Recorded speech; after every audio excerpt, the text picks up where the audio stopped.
This is a video to explain what Rest Week is all about. But before we get into the 3 things that I really want you to cue in on this week, I want to tell you what Rest Week is not.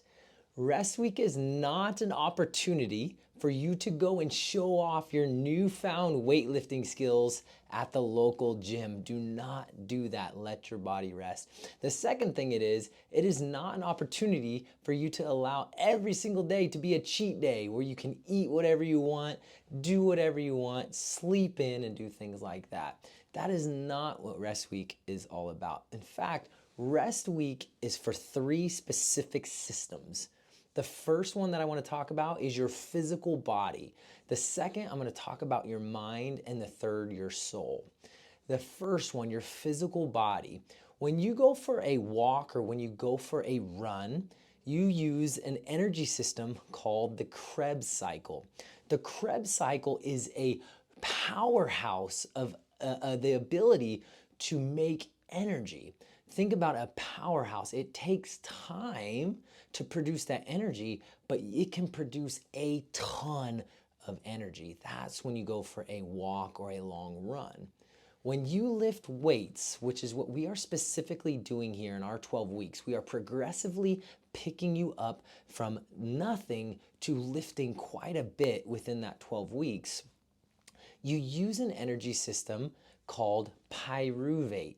Pyruvate is a molecule that is not a powerhouse. It does not produce a lot of energy. In fact, it produces very little energy, but it is quick to be used. When you lift your weights, you use pyruvate because you need the energy quickly so that you don't drop the weights on top of you.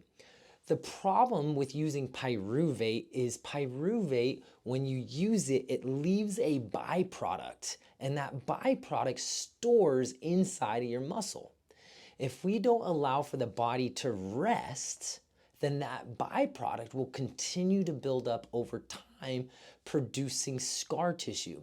When we produce that scar tissue, we lose the ability for oxygen to get to the muscle, and therefore it cramps, and it disallows for us to actually have viable contractual tissue. So again, physically, we have to rest when we lift weights in order to restore the glycogen, the sugar, into the muscles so that we can have viable tissue as we continue to progress. So lifting weights and strengthening is very, very different, and that's the importance of the rest. So do not use this week as an opportunity to go and lift more weights or do hard things. We want to allow for the body to completely rest. So therefore, we can restore that glycogen into the muscles. The second thing, is the mind. This is a little bit different than the physical body, but yet still so important. We want you to rest your mind. The brain is looking at a phone on average 40 hours a week. That is something that is brand new within our system, is looking at something over and over and over again. And when you look at your phone over and over and over again, the brain continues to cycle in what's called the limbic system. The frontal cortex of the brain is where we have reason and judgment. The center of the brain, the limbic system, is where we have emotion and we have response like fight or flight. The more that we get ourselves overwhelmed and stressed with things like looking at phones, strolling or scrolling on Facebook or Instagram, or even binging on Netflix and things like that, especially late at night, it produces this cycle in the limbic system, and it reduces our ability to have judgment and reason because so much of our blood flow is going into that limbic system. When we look at social media specifically, the fight or flight response triggers, and we start to have emotions, lots and lots of emotions rather than reason. So one thing I want to challenge you this week is to put your phones down. Let your brain rest. Maybe by 8 o'clock at night, just put the phone down and don't even look at it. Don't be tempted to look at it. And that's really, really important, okay? So again, we have the physical body, rest, restore the glycogen, and then our brains put the phones down. Maybe don't binge on so much TV or Netflix, and maybe read a book. And that's where the third thing comes in. I want you to restore your souls this week. And maybe that book could be the Bible. When we restore our souls, it looks like this. We get outside into nature and we walk and we move and we reflect. We reflect back on what the last 12 weeks have been. Maybe we reflect on what the past 12 years have been like. And instead of looking at all the negative things that potentially could have happened in these last 12, 20 years, I want you to think about the positive things. Think about the things that have impacted you. Maybe an opportunity that you have had your life saved because of a near car accident or anything like that.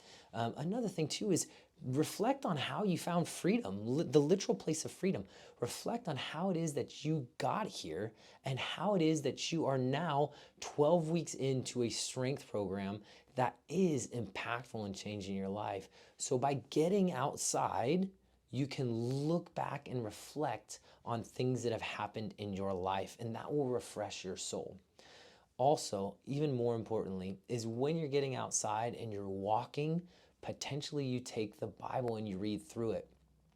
When we read through the Word of God and we reflect on what has happened in the past, that is when God has an opportunity to reveal himself to you. It's called a revelation. And if you haven't had that either ever or in decades and decades, I really encourage you and urge you to do that this week. Slow yourself down, recover and rest, and let God reveal himself to you. And again, if it's never happened to you, I pray that it happens to you this week. And again, if it hasn't happened in decades, I really, really do hope that it happens this week. So again, instead of sleeping in, get up, go outside, walk, and reflect. And during that time, if you read the Word of God, there is a good chance that he could potentially reveal himself to you.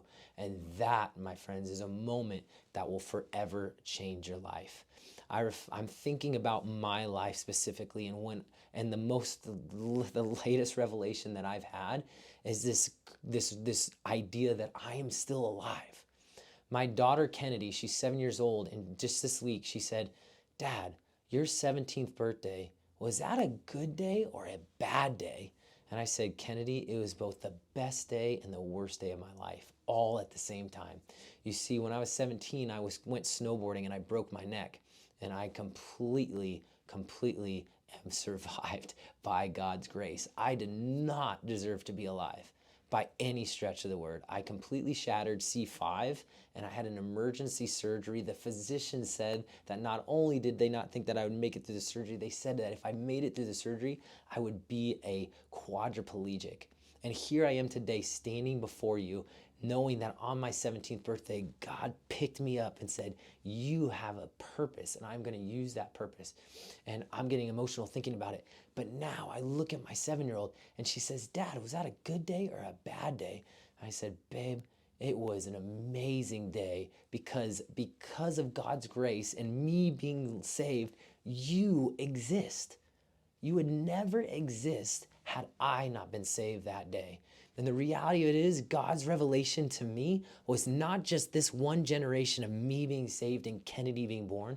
It was this idea of hundreds of thousands of generations of my ancestry that had near-death experiences, but yet God said, "No, you are going to survive and you're going to have kids." And then they're going to survive and they're going to have kids. And it just blew my mind to think that I am alive.